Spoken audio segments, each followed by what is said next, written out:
The cancelling of a Formula 1 race is never what anyone wants, but sometimes it is necessary. China's Grand Prix was cancelled early on in the season due to the ongoing effects of COVID-19 in the country.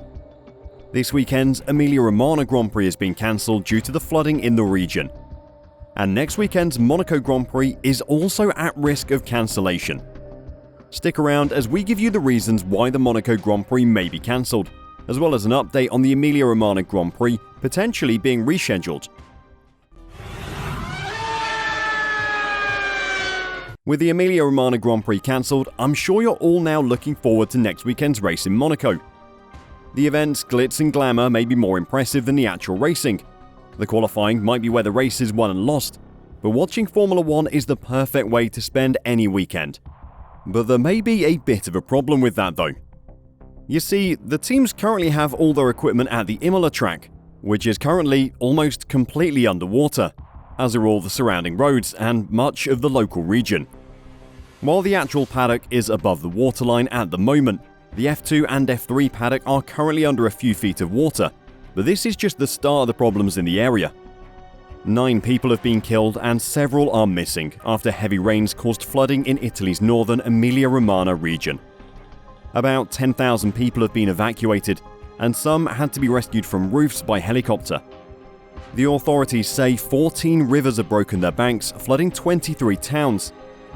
The mayor of Ravenna, directly east of Imola, says his city is now unrecognizable. Further rain is expected in the region over the coming days. It's probably been the worst night in the history of Romagna, Ravenna Mayor Michel de Pascal told Italy's RAI public broadcaster.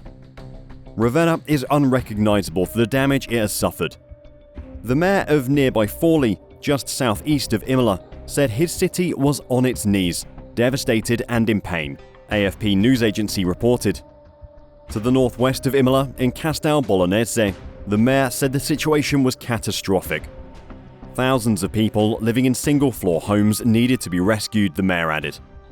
Imola is sat dead center of all of this, and with thousands of people sheltering in schools, gyms and airports across the region, things are not going to quickly return to normal. In some areas, it's not been possible to gauge the rainfall because the amount exceeded what their instruments could record. There is more rain expected in the coming days as well. But how does all of this affect the Monaco Grand Prix? Well, with Imola sitting in the center of the flooding, many roads in the region are completely impassable. Those that aren't flooded are affected by fallen trees, power cables and landslides.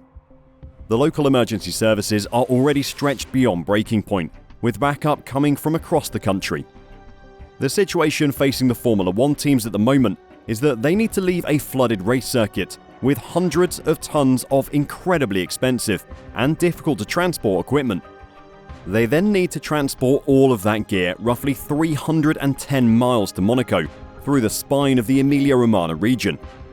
The local emergency services do not have the personnel to spare at the moment to come and help an Arctic lorry that gets stuck due to poor road conditions at the moment. So any team that attempts the move and gets stuck will have to solve their own problems. Alpine engineer Carol Luz explained the current situation. At the moment, our trucks cannot leave, he said. Our people on site are also stuck. Now we have to wait until we can get back to the track to pack everything up and ship it to Monaco for the next race. Teams could have the option of flying to Monaco. Under normal circumstances, the majority of the team personnel would fly from Bologna, just 28 miles northwest of Imola, but the situation there is currently catastrophic, and it is highly unlikely that any flights will be leaving in the coming days. According to Marco Cordello, F2's director of operations, with just days separating the scheduled Imola and Monaco rounds, and more heavy rain scheduled in the Emilia-Romagna region, logistics will put the racing in Monaco in jeopardy. Formula 2 and Formula 3 need 2 days to prepare. Formula 1 needs a little longer, he said. I hope the situation will improve and we will be able to leave Imola on Thursday, but there's no exact plan yet. Perhaps we will stay here and go straight to Monaco, where we should be on Monday evening. There are still a few days for the teams to pack up and move to Monaco, but their ability to do that is completely dependent on the weather and conditions in the region. For the time being, everyone is sitting tight until it's safer to go. But even if they make it to Monaco, there are other threats that put the Grand Prix at risk. The French are famous for their protesting. I've been in Paris during a couple of protests and things can get pretty wild. The Yellow Jacket protests of 2018 were particularly impressive, and the tradition has continued since. When the French people aren't happy with how their government is running things, they let it know. And that is happening again in the country. Widespread unhappiness with Emmanuel Macron's rise in the minimum pension age from 62 to 64 has resulted in recent protests, after talks between trade unions and the Prime Minister failed to help matters.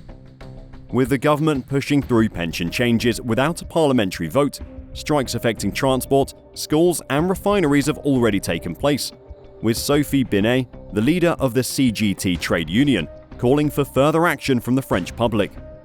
We have to continue mobilizing until the end, until the government understands there's no way out other than withdrawing this reform, she said.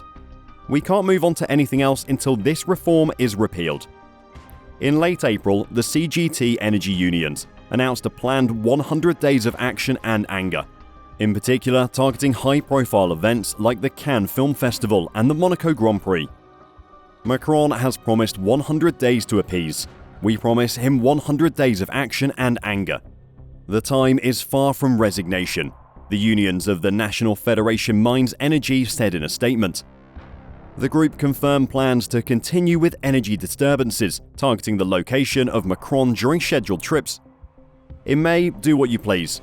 The Cannes Film Festival, the Monaco Grand Prix, the Roland Garros tournament, the Avignon Festival could end up in the dark. We won't let go, the statement continued. Electricity cutoffs will be used to win all our demands, said the union, who have already proved the seriousness of their threats by cutting power to areas Macron was visiting. It is hard to tell how much of an effect this will have on the racing itself. Monaco may be its own independent country, but it is heavily reliant on France for its utilities. The organisers of the race have known this is coming, and emergency generators are already present at all Formula 1 races, in case there are any power issues over the weekend. They'll be well stocked with fuel, but if the electricity is cut off all weekend in the city, Formula 1 will be hard-pressed to make the race happen. There is also the issue of fans and teams getting to the race. Many of the drivers have flats in the city, and the richer attendees at the race can afford the hotel rooms in the city. But the vast majority of visitors and team members over the weekend will be staying in Nice, just along the coast and over the border in France.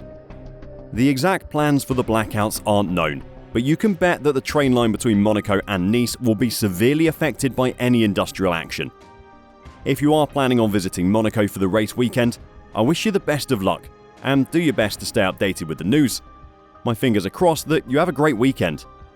So with 2 races already cancelled this year and another potentially being severely affected, is there any chance of the Emilia Romagna Grand Prix being rescheduled for later in the year? I'll just rip off the band-aid and say straight away, no. According to Sky Sports' Craig Slater, almost impossible that it will be rescheduled. That's the guidance that I've been given. He went on to explain that there are no alternative options for F1 to slot the race in later this season. The calendar, it's so congested that you would have to eat into Formula 1's August summer break, and there's no appetite to do that. So Imola is definitely not getting rescheduled, and Monaco might be cancelled as well, with no chance of rescheduling if it is. I really hope we can see some racing in Monaco, otherwise we'll have to wait until Barcelona at the start of June. More importantly though, I hope the people in Emilia Romagna are safe, and that the region and its people can recover quickly from this natural disaster. Do you think the Monaco Grand Prix will be disrupted, or will everything be okay? Let me know your thoughts in the comments down below, and until next time, drive safe and bye for now.